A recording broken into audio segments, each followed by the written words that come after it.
अस्सलाम वालेकुम वीवर, क्या हाल चाल है जी कि तुम यूट्यूब चैनल चोलिस्तानी विलोग तो अस आए वैसे मंडी तलमान के तुम भी कि जात पुज गए भला अस आए होते से अपने भाई मुजाहिद को भाई मुजाहिद अंदर रूम है तो मैं रूम जरा ना बैक साइड तो दिखे सन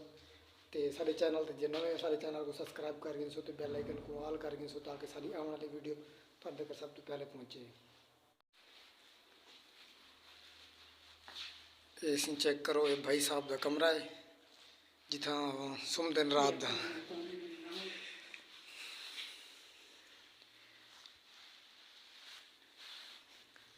मकान तो बेहतरीन सोना है।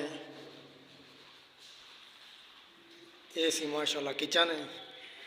तो ये हाई साहब जरा ना चाह बड़े दे पे सारे वास्ते असा हूँ आए से मिसले चो हूँ तो हाई साहब सारे वास्ते चाह पकाते पे बेहतरीन दुध पत्ती वाली चाह तो ये हाई साहब उनका किचन है। ये पे सही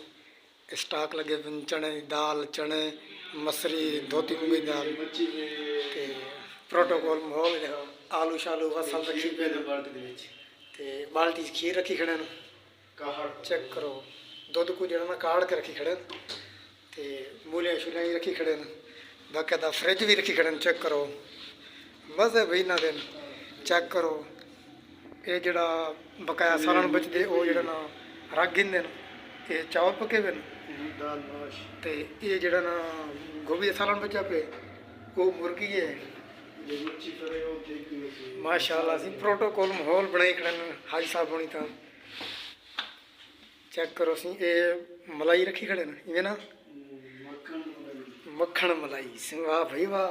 तो ये जरा तले मच्छी फ्राई सही भी है इवें मसाला लगा पे मतलब कि मच्छी क्या ही बात है प्रोटोकॉल माहौल बने खड़े सी हाजी साहब चेक करो ये सी बाहर का सहन है जिथा गड्डी शड़ी खड़ती है गड्डी गए सी काले पहाड़ उत्थे दी पीटर पैन ते जी दिलशाद नंबर का अच्छा असी ये सी दो मोटरसाइकिल खड़े थे दोवें भी सीढ़ी हैं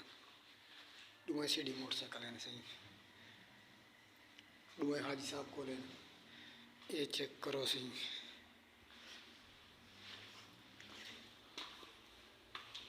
ऐसे उत्ते का माहौल है तो मैं चेक कर लेना उत्ते का माहौल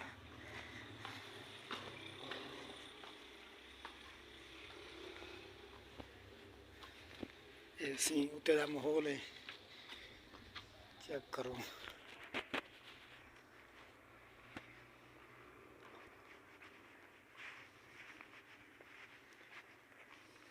कमाल व्यू सही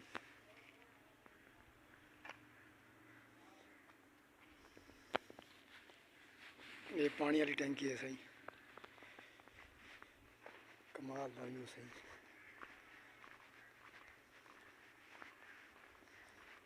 हूँ जुलदे से तले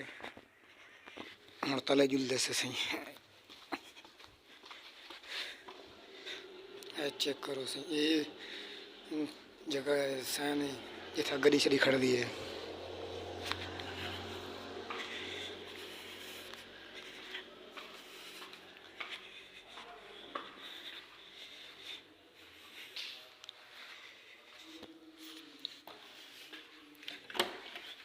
एक सी कमरा ये है जिद चो स्प्रे पई थी पुली पई थी समान शमान वगैरह पे थिया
ਆਪਕੀ ਚੌਧਰੀ ਸੀ ਆਇਆ ਉਹਦੇ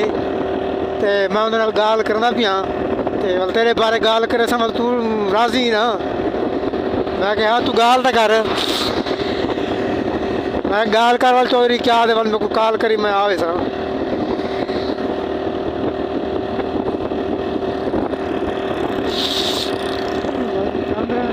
चौधरी आसे हो चौधरी काम रंगा जा सी बड़ी जमान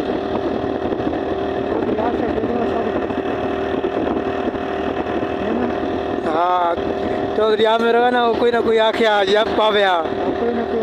आख्या जरा बंदा सही का नहीं यार